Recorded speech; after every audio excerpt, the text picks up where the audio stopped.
बिस्मिल्लाहिर्रहमानिर्रहीम। अस्सलाम वालेकुम। तो प्रिंसिपल्स ऑफ ह्यूमन न्यूट्रिशन में अब हम नया चैप्टर आपको शुरू कर रहे हैं, lipids. Let's see. Lipids are a group of naturally occurring substances that in general are soluble in organic solvents. सबसे पहली चीज़ ये है कि ये सॉल्वेंट ये सॉल्युबल होते हैं आपके ऑर्गेनिक सॉल्वेंट्स में।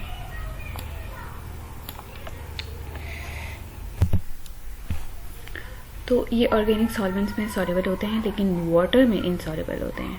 ठीक है, ऑर्गेनिक सॉल्वेंट्स आपके होते हैं जैसे पेट्रोलियम ईथर हो गया, क्लोरोफॉर्म हो गया, ईथर हो गया। ठीक है, तो इस तरह के अल्कोहल हो गया, इन सब में ये सॉल्युबल होते हैं लेकिन ये वाटर में बहुत मुश्किल से सॉल्युबल होते हैं। इनस्पेरिंगली सॉल्युबल होते हैं, वो भी स्पेसिफिक अगर कोई कंपोनेंट साथ में हो, वरना ये इनसॉल्युबल होते हैं।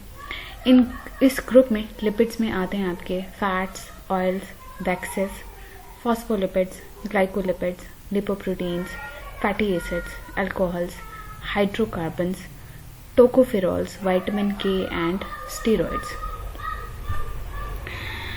फैट्स, ऑयल्स, वैक्सेस ये आपके सिंपल लिपिड्स होते हैं। कंपाउंड लिपिड्स होते हैं आपके phospholipids, glycolipids and lipoproteins, while derived lipids होते हैं आपके fatty acids, alcohols and hydrocarbons. अब उसके अलावा फिर एसोसिएटेड सब्सटेंसेस हैं, ऐसे सब्सटेंसेस जिनकी प्रॉपर्टीज फैट्स जैसी हों और वो लिपिड इन नेचर हों लेकिन लिपिड्स ना हों, वो भी इसी ग्रुप में आते हैं, जैसे टोकोफेरॉल्स, विटामिन के एंड स्टेरॉइड्स। अच्छा, एक चीज़, जैसे आपके मोनोसेक्राइड्स थे वैसे आपके लिपिड्स भी कार्बन, हाइड्रोजन और ऑक्सीजन से मिलके बने हुए होते हैं। इसके अलावा कुछ आपके लिपिड्स में और भी डिराइव्ड चीज़ें होती हैं जैसे फॉस्फोरस एंड नाइट्रोजन। अच्छा, some nutritionally important lipids are fats, oils, phospholipids, glycolipids, sterols and steroids. कुछ आपकी जो न्यूट्रिशनली इंपॉर्टेंट लिपिड्स हैं वो हमारे फैट्स एंड ऑयल्स हैं, ऑब्वियसली, जो हम खाने में लेते हैं।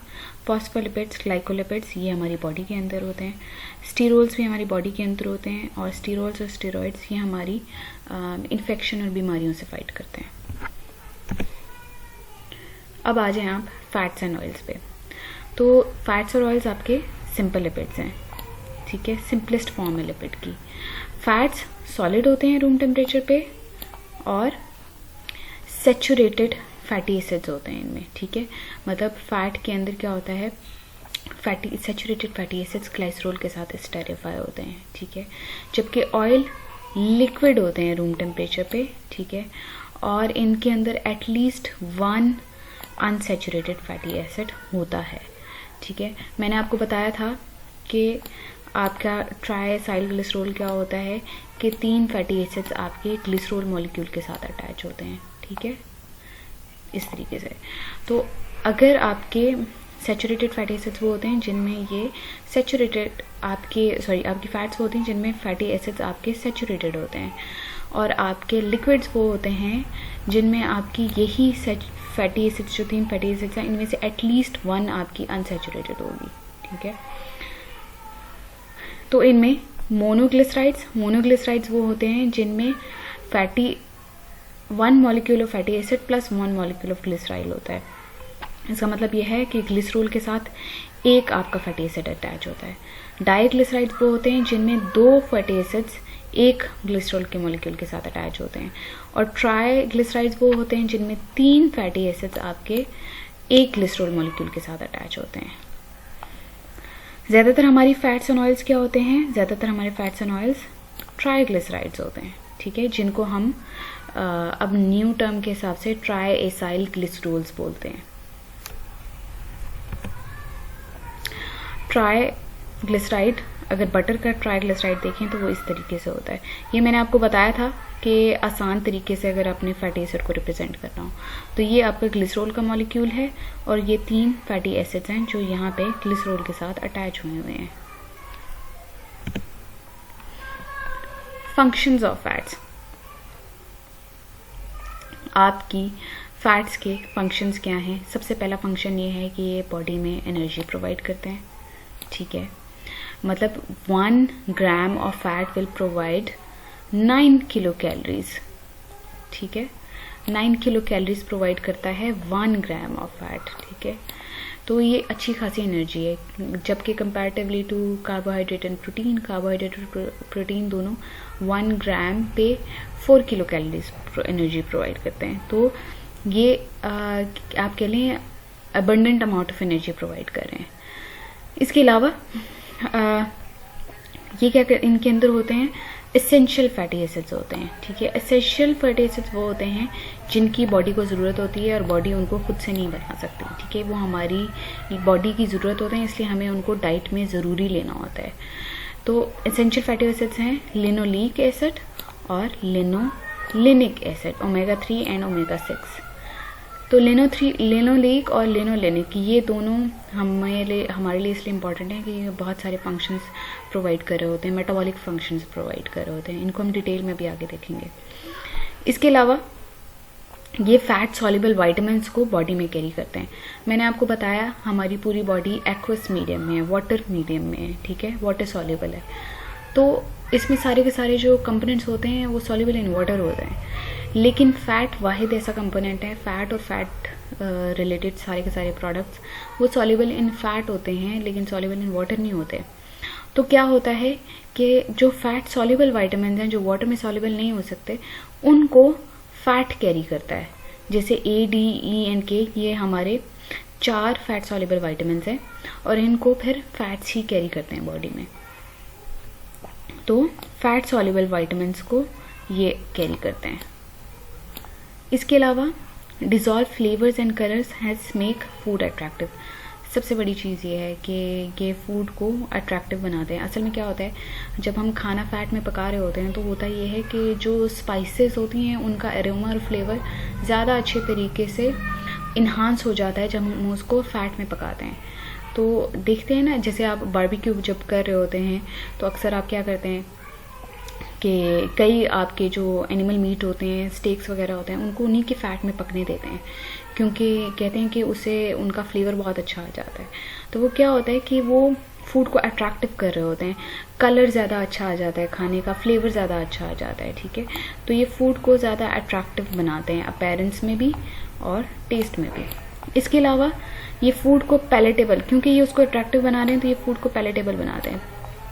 पैलेट मीनिंग हमारी ज़बान का टेस्ट, पैलेटेबल मतलब टेस्टी बनाते हैं। अब क्या कहते हैं, अगर आप खाने में ऑयल डालते हैं या फैट डालते हैं तो खाना टेस्टी बनता है। बगैर ऑयल या फैट के खाना टेस्टी नहीं बनेगा, बहुत फीका बनेगा और अच्छा नहीं बनेगा। इसलिए आप देखें कि हमें फ्राइड फूड बहुत ज़्यादा पसंद है, इसलिए क्योंकि वो फुली फैट में डीप फ्राई हुए हुए होते हैं।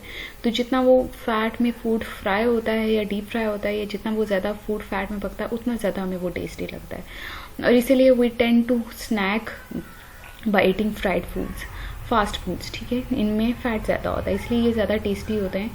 और अगर ये टेस्टी नहीं होते तो फैटी फूड्स टेस्टी नहीं होते तो हम तो खाते ही ना फैटी फूड, और हम सब के सब जो हैं हमें ओवरवेट का मसला ही नहीं होना था। तो फैट का एक ये भी फंक्शन है। उसके अलावा what they do is they lubricate food making it easier to swallow. तो होता क्या है कि क्योंकि ग्रीसी सब्सटेंस होता है, ग्रीसी इसका प्रॉपर्टी होती है, तो ये फूड को लुब्रिकेट कर देते हैं, फूड ड्राई नहीं रहता और वो फिर हमारे लिए निगलना आसान हो जाता है। वरना ये होता है कि ड्राई फूड के लिए ज़बान को ज़्यादा सलाइवा प्रोड्यूस करना पड़ता है। आप ये देखें कि अगर आप खाली एक सीरियल खा रहे हो, जैसे ब्रेकफास्ट सीरियल्स हैं, अगर आप इसको खाली खाएंगे ना, थोड़ी देर बाद आपकी ज़बान जो है जल्दी नहीं स्वालो करेगी, आपको काफ़ी देर उसको चबाना पड़ेगा और फिर निगलना पड़ेगा, क्योंकि वो बहुत ड्राई होता है। लेकिन अगर आप उसको पानी के साथ निकलें तो आप जल्दी खा लेंगे इसको, या आप उसी फूड को, ड्राइड फूड को फैट में पकाएं तो आप उसको जल्दी खा लेंगे, ठीक है। दैट्स व्हाट इट इज़ कि फूड को वो लुब्रिकेट करता है तो हमारे लिए उसको निगलना आसान हो जाता है, ठीक है।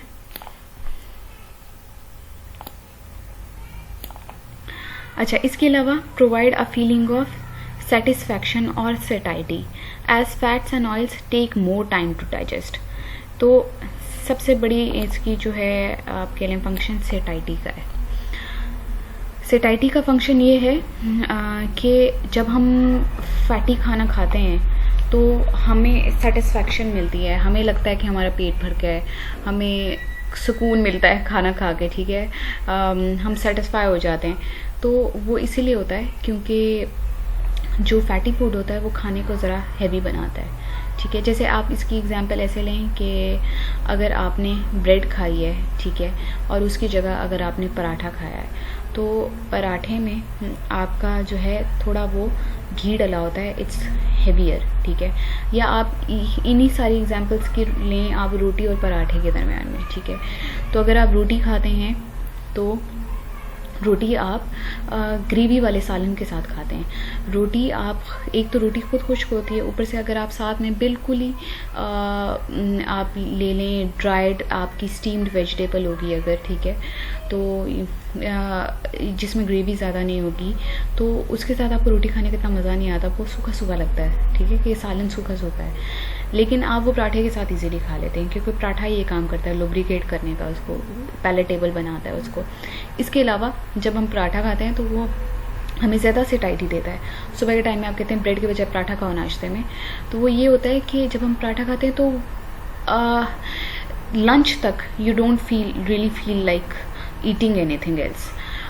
वो इसलिए क्योंकि ये आपको फीलिंग ऑफ सेटिस्फैक्शन सेटाइटी देता है, आपको दोबारा जल्दी भूख नहीं लगती, क्योंकि जितना ये डेंस होता है उतना ही फिर इसको डाइजेशन में भी टाइम लगता है। तो बॉडी इसको आहिस्ता आहिस्ता डाइजेस्ट करती है, ये स्टमक से भी स्लोली एम्प्टी होता है। तो क्या होता है कि स्टमक ज़्यादा देर भरा रहता है तो आपको जल्दी भूख नहीं लगती। नेक्स्ट आपका आता है provide fatty acids and cholesterol to form cell membranes in all organs of the body. सबसे बड़ा काम क्या है कि ये सेल मेम्ब्रेन्स बनाता है। हमारी cell membranes lipid bilayer membrane होती हैं, ठीक है, और वो जो है सब की सब फैट के ज़रिए से बनती हैं। फैटी एसिड्स होते हैं जो कोलेस्ट्रॉल बनाते हैं। फैटी एसिड्स और कोलेस्ट्रॉल मिल के आपकी सेल मेम्ब्रेन बना रही होते हैं बॉडी में। और अगर आपकी सेल मेम्ब्रेन्स प्रॉपर्ली नहीं बने तो आपकी सारी बॉडी के फंक्शंस रुक जाएंगे। Help in the formation of such important organs as retina and central nervous system that are composed mainly of fats. तो आपकी रेटिना क्या है? हमारी आँख, ठीक है। आँख जो है हमारी उसका जो डेला होता है वो फैट से बनता है, ठीक है। उसके अलावा हमारे सेंट्रल नर्वस सिस्टम में अक्सर हमारे नर्व्स होती हैं। नर्व्स का आधा कंपोनेंट जो होता है वो फैट से मिलके बनता है, ठीक है। तो आपकी जो है ये आपकी जो है सेंट्रल नर्वस सिस्टम और रेटिना ये फैट्स मिलके बनाते हैं। फर्दरमोर कुछ आपकी स्टोरेज फंक्शंस हैं फैट के बॉडी में, वो हैं कि आपकी बॉडी जो फैट है वो एक्ट करता है एज एन एनर्जी रिजर्व, ठीक है। ये हमारी बॉडी में एनर्जी को स्टोर करने में हेल्प कर रहा होता है, ठीक है। इस तरीके से क्या होता है कि जब भी आपको भूख लगती है या आप नेक्स्ट मील नहीं खाते हैं, या आप जब रात को सोते हैं और तकरीबन आपका 9-10 घंटे का ब्रेकफास्ट होता है, ठीक है, आपका फास्ट चल रहा होता है, ठीक है। आप जब तक सो रहे होते हैं तब तक आप कुछ नहीं खाते हैं, लेकिन बॉडी को ज़रूरत होती है एनर्जी की, तो आपकी फिर फैट ब्रेक डाउन होती है। या आप अचानक फिजिकल एक्टिविटी बहुत ज़्यादा कर लें, ठीक है, एक्सरसाइज कर लें, तो उस दौरान में आपकी जब एनर्जी ख़त्म हो जाती है बॉडी में से तो फैट की ब्रेक डाउन होती है और उससे एनर्जी मिलती है। तो क्या होता है, फैट क्या कर रहा होता है, एक्ट कर रहा होता है as an energy reserve. Body extra fat energy को हमेशा फैट की फॉर्म में स्टोर कर लेती है। दूसरा क्या करता है, प्रोटेक्ट्स ऑर्गन्स। सारी ऑर्गन्स के इर्द गिर्द फैट की लाइनिंग होती है, ठीक है, जैसे किडनी, हार्ट, किडनी,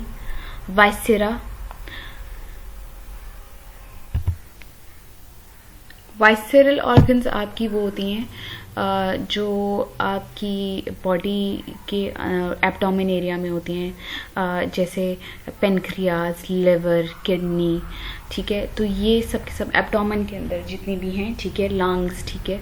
तो ये सब की सब जितनी भी ऑर्गन्स होती हैं, इनके इर्द गिर्द फैट की लाइनिंग होती है। तो क्या होता है कि ये आपकी ऑर्गन्स को शॉक और इंजरी से बचाता है, ठीक है। देखें, for example, if there is a straight hard surface और आप गिरें, ठीक है, तो आप जब बॉडी पे अंदर गिरते हैं, ठीक है, आपकी बॉडी फॉर एग्जांपल बहुत ज़ोर से हार्ड सरफेस पे गिरी है, आप नीचे गिरे हैं, ठीक है, तो जब इतनी ज़ोर से गिरते हैं ना तो इम्पैक्ट आता है और वो वाइब्रेशंस आती हैं पूरी बॉडी में जो गुजरती हैं, और वो बहुत स्ट्रॉन्ग वाइब्रेशंस होती हैं, ठीक है। ऐसे में अगर आपकी ऑर्गन्स बीच में हों, ठीक है, और उनके इर्द गिर्द फैट की लाइनिंग ना, तो ऑर्गन्स स्विल डिस्ट्रॉय हो जाएं, ठीक है। तो क्या होता है कि आपकी बॉडी को शॉक से बचाता है और इंजरी से बचाता है, ठीक है, जितने भी ऑर्गन्स होते हैं।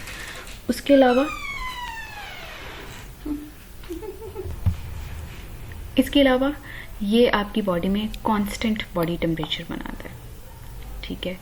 ये टेम्परेचर रेगुलेट कर रहा होता है हमारी सारी की सारी ऑर्गन्स को इर्द गिर्द, और इसके अलावा हमारी स्किन के नीचे, पूरी की पूरी बॉडी की जो स्किन है ना, उसके नीचे एक फैट की लेयर है। अब अगर हम ज़्यादा खाएंगे तो हमारी स्किन के नीचे ज़्यादा फैट डिपॉजिट होना शुरू हो जाएगा, लेकिन अगर हम नॉर्मल खा रहे हैं तो that fat layer is very helpful. होता क्या है कि हमारी बॉडी को वो ठंडा होने से बचाता है। हमारी बॉडी के पूरे एंजाइम्स और हार्मोन्स सिर्फ एक स्पेसिफिक टेम्परेचर पे काम कर सकते हैं, जो कि 37 डिग्री सेल्सियस है। ये टेम्परेचर अगर बहुत ज़्यादा कम हो जाए या बहुत ज़्यादा हाई हो जाए तो बॉडी के एंजाइम्स, हार्मोन्स, मेटाबॉलिक प्रोसेसेस सब के सब नहीं कर पाएंगे काम। तो क्या होता है कि फैट जो है कांस्टेंट टेम्परेचर मेंटेन करती है। कैसे कि जैसे फॉर एग्जांपल अगर बहुत ज़्यादा सर्दी हो तो फैट की लेयर होती है, तो बॉडी की अपनी हीट बाहर नहीं जा पाती, क्योंकि fat is a bad conductor of heat, ठीक है। तो वो क्या होता है, हीट को कंडक्ट नहीं करता, हीट को बाहर ट्रेवल नहीं करने देता, ठीक है। तो वो हीट अंदर ही ट्रैप्ड रहती है। और गर्मियों में क्या होता है कि बॉडी की हीट को दोबारा से वो बाहर नहीं जाने देता, तो हमारी बॉडी बहुत ज़्यादा ओवर हीट हो जाती है। जब ओवर हीट होती है तो हमारे स्वेट ग्लैंड्स में से स्वेट निकलता है, जिससे एक कूलिंग इफेक्ट आता है और हम कूल डाउन हो जाते हैं। तो in both extreme temperatures fat हमारा टेम्परेचर रेगुलेट कर रही होती है।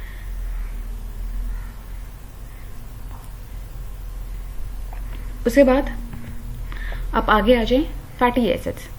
स्ट्रक्चरली फैटी एसिड्स एक चेन है कार्बन एटम्स की, ये हम डिटेल में पढ़ चुके हुए हैं, ठीक है, बायोकेमिस्ट्री में, जिनके साथ हाइड्रोजन्स अटैच हैं आपके, ठीक है।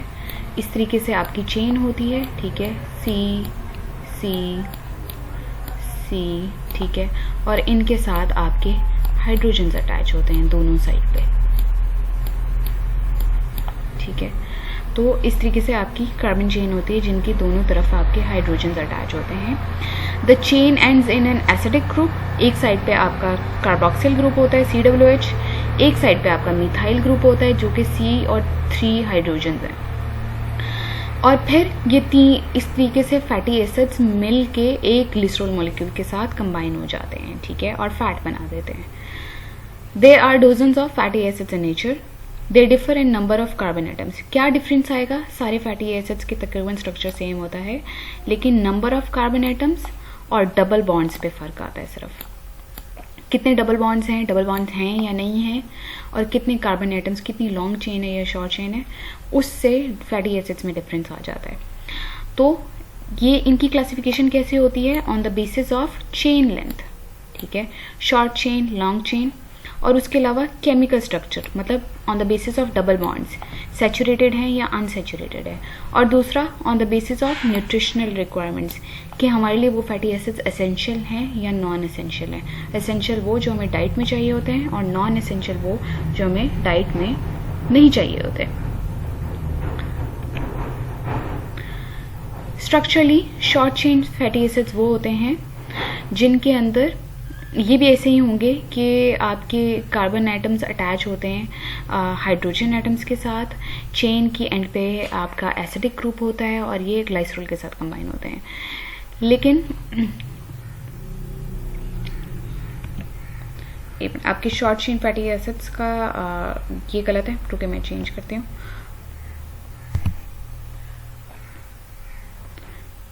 आपके शॉर्ट चेन फैटी एसिड्स वो होते हैं जिनके अंदर 8 या 8 से लेस कार्बन एटम्स होते हैं उनके स्ट्रक्चर में, ठीक है, और 2 से लेके शुरू होते हैं, 2 ज़रूर होते हैं आपके, 2 से कम नहीं हो सकते आपके, ठीक है।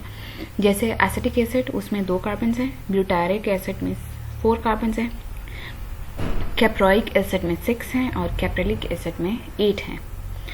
ये जो शॉर्ट चेन फैटी एसिड्स होते हैं इनके लो मेल्टिंग पॉइंट्स होते हैं और ये बहुत इजीली डाइजेस्टेड हो जाते हैं। Long chain fatty acids, long chain fatty acids में 10 या 10 से ज़्यादा कार्बन एटम्स होते हैं, ठीक है। जैसे आपके कार्बन 10, कार्बन 12, 16, 18, 20, तो ये सब आपके लॉन्ग चेन फैटी एसिड्स होते हैं। इनके एग्जांपल हैं कैप्रिक एसिड जो कि कार्बन 10 है, लॉरिक एसिड 12 कार्बन है उसमें, myristic acid 14, palmitic acid 16, stearic acid 18 and oleic acid also 18, linoleic and linolenic acid also 18, arachidonic acid 20। तो हमारे लिए फिजिकली जो बायोलॉजिकली इम्पॉर्टेंट है वो 20 या 24 तक, इससे ज़्यादा नहीं, सॉरी 20 तक आपके जो हैं fatty acids they are important. Long chain आपके, अगर आपका लॉन्ग चेन फैटी एसिड और अनसैचुरेटेड फैटी एसिड है तो वो इस तरीके से होगा, ये सारे कार्बन और बीच में ये डबल बॉन्ड्स आपके, एक साइड पे आपका मिथाइल ग्रुप है और एक साइड पे आपका कार्बोक्सिलिक ग्रुप है, एसिड ग्रुप है। सैचुरेटेड फैटी एसिड्स वो होते हैं जिनका फार्मूला, जनरल फार्मूला CnH2nO2 होता है, ठीक है, और CnH2n+1 COOH, ठीक है। नॉर्मली आप इसी से याद कर लें, आपके लिए आसान हो जाएगा। इनके अंदर maximum number of hydrogen atoms होते हैं, ठीक है, और ये जो हैं इनके अंदर कोई डबल बॉन्ड नहीं होता और इसीलिए स्टेबल होते हैं।